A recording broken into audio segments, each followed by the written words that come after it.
BP मंडल जी की जयंती भी है। उन्हीं की जयंती के अवसर पे मामला रामस्वरूप वर्मा जी के इन दोनों ही महान पुरुषों के जयंती और उनके अवसर पे जो है एक कार्यक्रम हम लोगों ने सामाजिक न्याय सम्मेलन हमने रखा है बांदा में, उसमें मैं शामिल होऊंगा।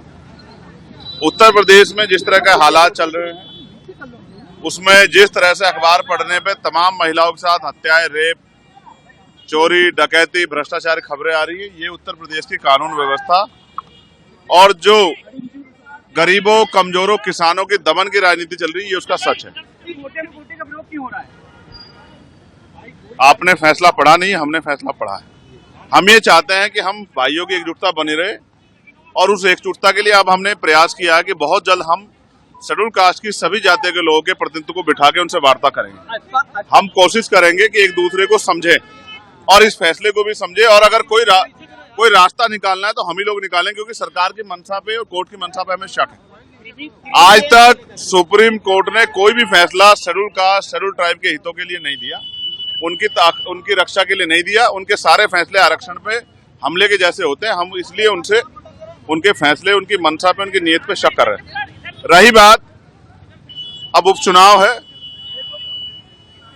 मेरा प्रयास रहेगा कि इरफान भाई को जिस तरह से उनका उत्पीड़न किया गया है, जिस तरह से उनको सताया गया है, ये किसी से छिपा हुआ नहीं। तो मैं कोशिश करूंगा कि आजाद समाज पार्टी के जरिए हम लोग उनकी आवाज को भी उठाने का काम करें।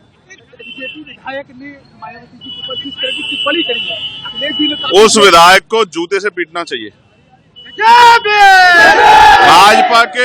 भाजपा के नेताओं के, कुछ नेताओं के दिमाग खराब हो गए, वो हैसियत से ज्यादा बोलने लगे और कभी कभी वो अपने नेताओं खुश करने के चक्कर में ये भी भूल जाते हैं कि इसके परिणाम क्या हो सकते हैं।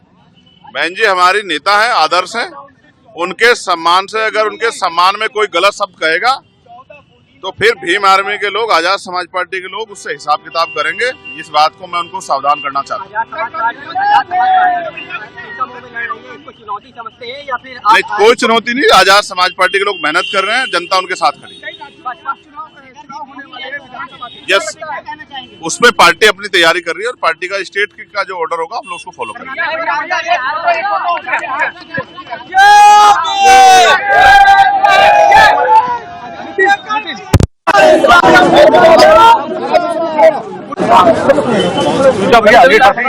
भैया चलो पर्स देखे ना।